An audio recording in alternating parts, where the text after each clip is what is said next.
So last year, I took a stab at trying to complete the Great Virtual Race across Tennessee, and I came up short.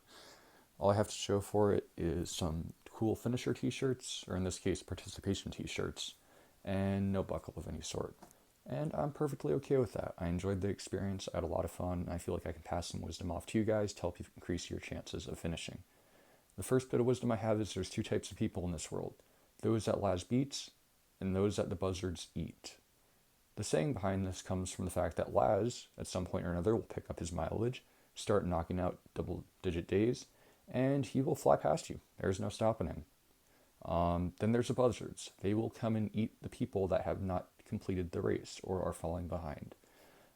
There becomes a point of no return at this race where around month 3 or 4, or if you're not logging the miles, it's really going to pile up. For every mile you do ahead of the halfway point, it's one less mile you're doing in the second half of the race. But for every mile you don't do in the first half, it means 2 more in the end. So you want to get ahead, you want to be early. That brings me to my second point. You're never truly ahead of the buzzards. Until you reach that finish line and are celebrating with Laz and have the buckle in your hand, there's still a chance you might not finish. Just because you bank miles in the first half doesn't mean you'll have them in the second half. On one hand, don't let that take away from the celebration that you've completed the mileage that you've done so far. And if you're getting ahead, feel free to celebrate that. Just know you can't bank on that forever. And at some point or another, if you haven't crossed that finish line, that timer is going to tick.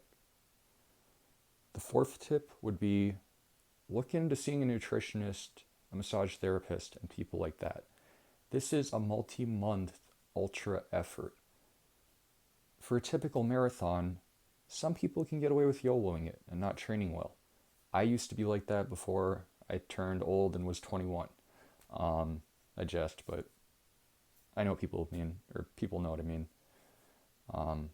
I tried doing last year's race without any stretching, without consulting a nutritionist, and I had a lot of issues around month 3 and 4, and it was not fun. I've since read a book called How to Train for Mountain Running, written by Killian Jornet and a few other experts on the topic. And looking back, I was likely experiencing overtraining syndrome. I put too much stress on my body too soon.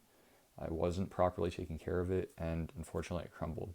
There are some other factors, which I'll talk about in the podcast, where I'll go into more details about this stuff, and be more concise since I'll have all the points written down. This is me just regurgitating some wisdom to hopefully help you guys out. And on to the next point. This is a multi-month effort, not a one-day ultra.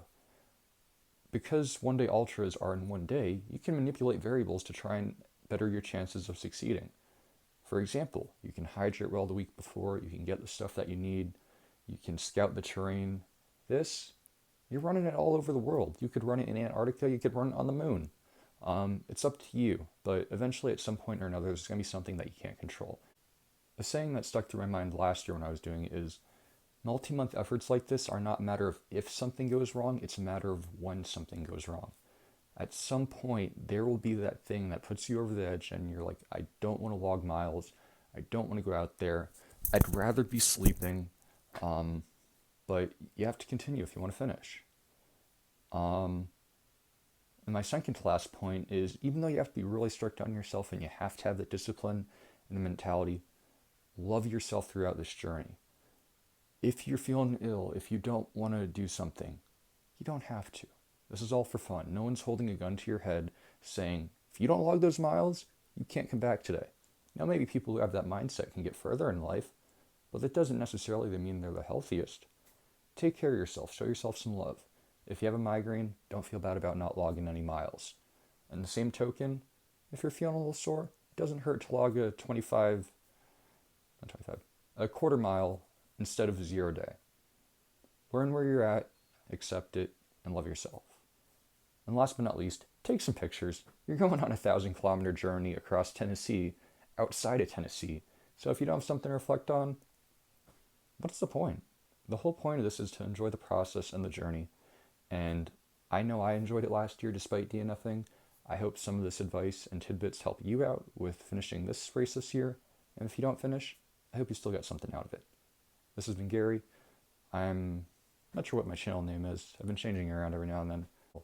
I'll have an episode about this topic in a lot more detail, the numbers, the metrics, all that stuff that goes into what happened last year.